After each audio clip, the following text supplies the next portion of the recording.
আদর্শ। উহুদের ময়দানে আল্লাহর নবী কেমন শিক্ষা দিলেন। আল্লাহর নবী জনাবে মুহাম্মদুর রাসূলুল্লাহ সাল্লাল্লাহু আলাইহি ওয়াসাল্লামের মাথার মধ্যে লোহার টুপি পরা ছিল। ইবনে কামিয়া এসে আল্লাহর নবীর মাথার মধ্যে আঘাত করলো।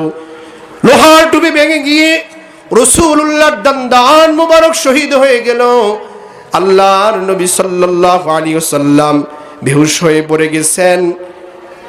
একটা খবর ছড়ে বলল আল্লাহর নবী জমিন থেকে বিদায় হয়ে গেছেন। সাহাবায়ে কেরামদের মধ্যে হতাশা এসে গেল। ওমর দাঁড়ায় বলতেছে, আর কার জন্য জিহাদ করব? যার জন্য জিহাদে এসেছিলাম সেই রাসূলই যদি বেঁচে না থাকে, কার জন্য জিহাদ করব? কার জন্য তরবারি চালাবো? আল্লাহর নবী সাল্লাল্লাহু আলাইহি ওয়াসাল্লামকে একজন সাহাবী জড়ায় ধরে আল্লাহর নবীকে উহুদ পাহাড়ের নিরাপদ আশ্রয় নেওয়ার জন্য উপর দিকে উঠতেছেন। উহুদ পাহাড়ের ওই জায়গাটা এখন কোয়ার করা আছে, আপনারা গেলে দেখবেন, আমি দেখে এসেছি। আল্লাহর নবী সাল্লাল্লাহু আলাইহি ওয়াসাল্লাম যেই জায়গায় রাসূলকে রাখা হয়েছে এটাও কোয়ার করা আছে। বিশ্ব নবী জনাবে মুহাম্মদুর রাসূলুল্লাহ সাল্লাল্লাহু আলাইহি ওয়াসাল্লামকে পাহাড়ের দিকে উঠাইতেছেন। পাহাড় থরথর করে কাঁপতেছে। পাহাড়কে ডেকে সাহাবা বললেন, উসবুদিয়া জিবাল উসবুদিয়া উহুদ ফাইন্না আলাইকা নবী আল্লাহ ওয়াস সিদ্দিক ওয়াস শাহাদাইন। ও পাহাড় থেমে যাও, ও পাহাড় থেমে যাও, তোমার উপরে আল্লাহর নবী আছে। সুবহানাল্লাহ। আল্লাহর নবী সাল্লাল্লাহু আলাইহি ওয়াসাল্লাম এই অসুস্থ অবস্থায়ও সাহাবায়ে কেরামদেরকে নির্দেশ করলেন, যুদ্ধ চালায়া যাও। যুদ্ধ শেষ হয়ে গেল।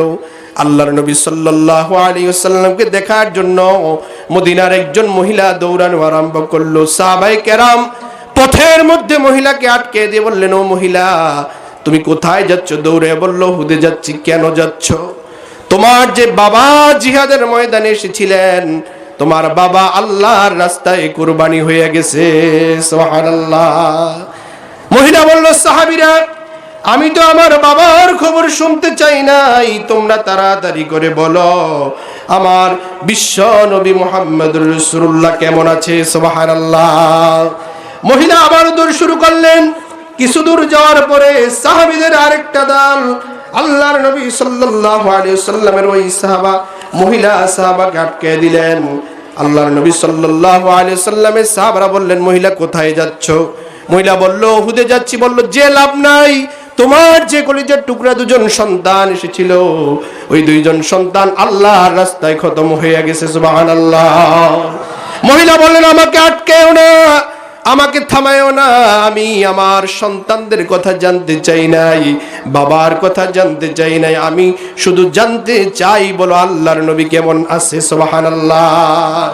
আজকে মিষ্টি খাওয়া সুন্নত, মেসওয়াক করা সুন্নত, এরকম যেই সুন্নতগুলো আমল করলে আমাদের উপর কোনো বাধা আসবে না, এই সুন্নতগুলো আমরা আনন্দ চিত্তে আদায় করি। কিন্তু বাতিলের মোকাবেলায় সত্যের দাওয়াত দেওয়া যে বড় সুন্নাত, এই সুন্নাত আজকে যুব সমাজ ভুলে গেছে। ঠিক না ঠিক?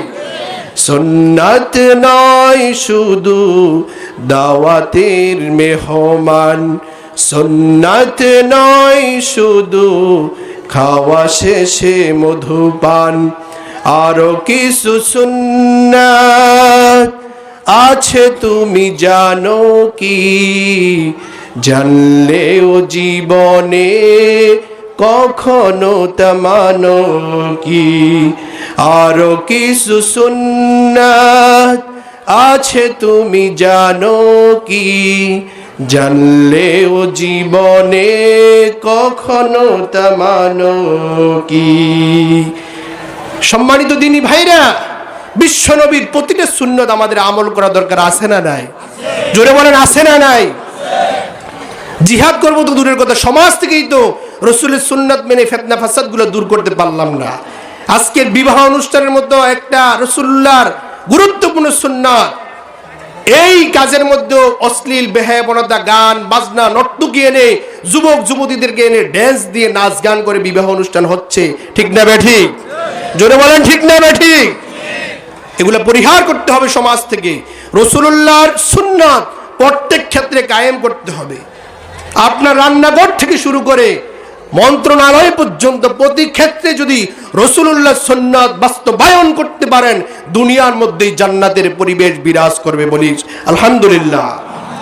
প্রিয় ভাইরা, এই জন্য আজকের এই মাহফিলে যোগ্যতা সম্পন্ন উলামায়ে কেরামগণ কথা বলেছেন এবং এরপরেও আরো বড় বড় শায়েখগণ কথা বলবেন। বিশেষ করে আমার ডান পাশে বসা এই এলাকার গর্ব হযরত মাওলানা মফিজুর রহমান সাহেব, আমাদের উস্তাদ তুল্য। ডানে বামে বসা অনেক যোগ্যতা সম্পন্ন উলামায়ে কেরামগণ, তারা আপনাদেরকে কথা বলবে। আশা করি আপনারা কথাগুলো শুনবেন তো ইনশাআল্লাহ। এবং এই কথাগুলো শুনে আগামীকাল ফজর নামাজে একজনও আসবেন না। বিষয়টা কি এমন? নামাজ পড়তে হবে কিনা? কথা বলেন, নামাজ পড়তে হবে কিনা? 5 ওয়াক্ত নামাজ পড়বেন। নামাজ আপনাকে অন্যায় অশ্লীল থেকে বাঁচাবে। রাজা নামাজ পড়তে রাজি আছি তো সবাই?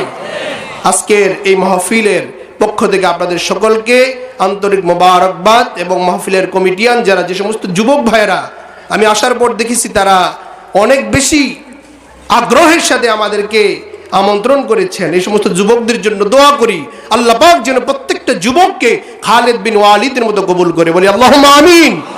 এই মাহফিল যেন কিয়ামত পর্যন্ত এই ময়দানে জারি থাকে, আল্লাহ পাক সে তৌফিক দান করুক।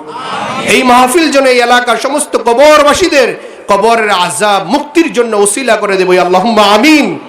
এই মাহফিল থেকে যদি একজন যুবক আমল ধরে, একজন বয়োবৃদ্ধ মানুষ যদি রাসূলুল্লাহর শেষ বয়সে একটা সুন্নাত ধরে, আমি বলবো এই মাহফিল সার্থক। ঠিক না বেঠি? আল্লাহ তাআলা সংক্ষিপ্ত সময়ে যে অগুছানো কথাগুলো বললাম, আমাদের সকলকে আমল করার তৌফিক দান করুক। যদি কোনো কথা নিজের অজান্তে ভুল বলে থাকি, কথাটা জেহেন থেকে মুছে দিয়ে যে কথাগুলো সঠিক বললাম, আমাদের সকলকে যেন আল্লাহ পাক আমল করার তৌফিক দান করুক, আমিন। আসসালামু আলাইকুম ওয়া রাহমাতুল্লাহি ওয়া বারাকাতুহু। সম্মানিত উপস্থিতি।